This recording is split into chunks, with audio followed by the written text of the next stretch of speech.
je vais vous parler du silicium. Je suis Patrick Durand, docteur vétérinaire depuis 45 ans et naturopathe animalier depuis plus de 10 ans. Le silicium est un oligo-élément extrêmement important pour notre santé comme pour celle des animaux dont nous nous occupons. Le silicium est actif à deux niveaux. D'une part, dans la constitution du collagène et de l'élastine, éléments principaux de tout ce qui est élastique, souple dans notre corps, dans le tissu conjonctif, en particulier au niveau des articulations. C'est d'ailleurs une des indications majeures, arthrose, rhumatisme, arthrite, reconstitution du squelette. Le silicium est indispensable. Mais si le collagène est important dans l'articulation, on le retrouve ailleurs, éventuellement au niveau de la peau, donc moins de rides, c'est pas très important chez les chats et les chiens, et puis au niveau de la tonicité des vaisseaux, au niveau des petites veines, des artères, des artérioles, et donc le silicium va permettre un meilleur fonctionnement au niveau du cerveau, au niveau du cœur, au niveau de tous les organes, permettant ainsi de protéger de façon importante des maladies neurodégénératives comme des dégénérescences du cœur et d'autres maladies. Ça, c'est un point qui est très important.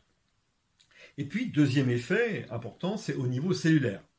Au niveau cellulaire, deux actions principales. La première, de permettre les échanges au niveau de la cellule entre l'extérieur de la cellule et l'intérieur de la cellule, donc on parle du milieu intracellulaire et du milieu extracellulaire, pour faire les échanges des ions calcium, potassium, magnésium et autres. Le silicium permet en fait l'ouverture et la fermeture de ce qu'on appelle les cadeaux ioniques. Mais il a une action aussi sur la cellule elle-même. Il agit sur les centrioles. Les centrioles sont au noyau de la cellule, ce que le processeur est à un ordinateur. C'est-à-dire que c'est eux qui vont décider du fonctionnement ou pas. Si le silicium est présent, il va y avoir une stimulation importante au niveau du noyau et donc une activité importante. Des cellules fatiguées vont refonctionner mieux, de nouvelles cellules vont être créées, la destruction des cellules usées va être importante, mais on va avoir une sorte de régénérescence de l'ensemble des cellules. Voilà, ce sont des actions extrêmement importantes dont je voulais vous parler, et vous aurez plus de détails si vous allez voir le petit article que j'ai fait récemment sur le silicium chez les animaux, dans le cadre de la naturopathie animale, bien sûr. Alors, on m'a posé à l'occasion de cet article quelques questions. Est-ce que le silicium est intéressant dans le cas de la sénilité ? Ben oui, avec ce que je viens de dire, automatiquement, nous avons besoin de silicium très rapidement dans notre corps. Nous naissons avec un certain pool, par exemple les humains naissent avec un pool de silicium qui va disparaître progressivement, et dès l'âge de 12 ans, nous en avons besoin. Nous en perdons, et donc nous avons besoin d'en accumuler. Et puis arrivé à 60 ans, nous avons un besoin systématique et quasiment permanent de silicium pour le remaniement.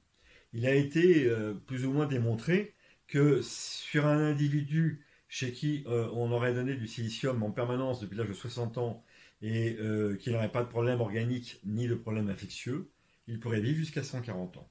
Donc démonstration que dans le cas de la sénilité, le silicium est intéressant. Donc pour vos animaux, il en est pareil. Évidemment, ils ne vivront pas jusqu'à 140 ans, mais au moins, ils pourront vivre peut-être plus longtemps, si leurs organes ont été protégés, et puis si, évidemment, ils n'attrapent pas une infection particulière. Voilà. Là, j'avais une autre question qui était, est-ce que le silicium est intéressant dans les problèmes rénaux ? Alors, cette question est très intéressante parce que, en fait, c'est le seul petit point où il faut faire attention. C'est-à-dire que sur un individu qui aurait un seul rein, qui serait en insuffisance rénale chronique, mais grave et véritable, ou qui serait sans rein et soumis à dialyse, là je parle pour les humains essentiellement, eh bien, il faudrait faire attention au type de silicium qu'on utiliserait. Et dans ce cas-là, le mieux serait d'utiliser un silicium organique sur lequel on a mis une molécules de méthionine de façon à éviter la polymérisation et un incident au niveau des reins. Donc pour ceux qui ont des problèmes rénaux, avant d'utiliser, demandez à ceux qui ont une certaine expérience du silicium de vous dire ce qu'il faut faire. Autre question, le silicium, gélule, homéopathie. Alors d'abord, l'homéopathie n'a rien à voir avec la prise de silicium en tant qu'allopathie.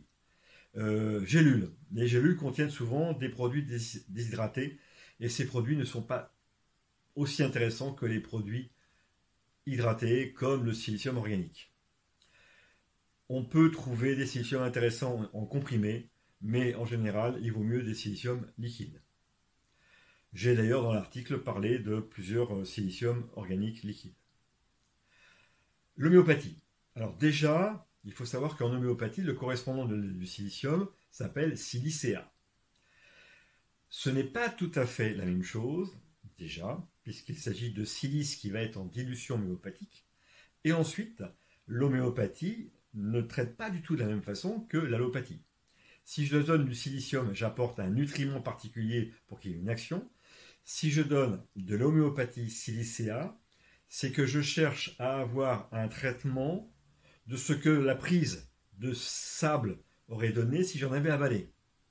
Donc c'est déjà différent. Maintenant, que penser du silicium en tant que silicea en homéopathie?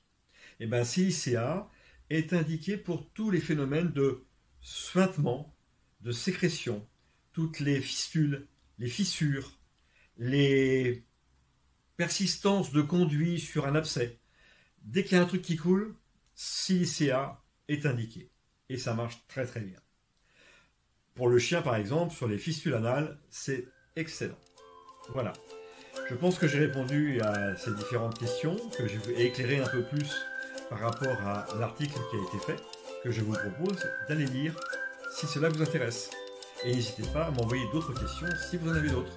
Je tâcherai de vous répondre soit en direct sur le site, soit sur Facebook ou éventuellement sur Instagram. Si la petite vidéo que vous venez de voir vous a convenu, n'hésitez pas à liker, à la partager, parlez de cela à vos amis, demandez-leur éventuellement devenir amis Facebook en quelque sorte. Et puis, si cela vous a plu, eh ben, à bientôt. Au revoir.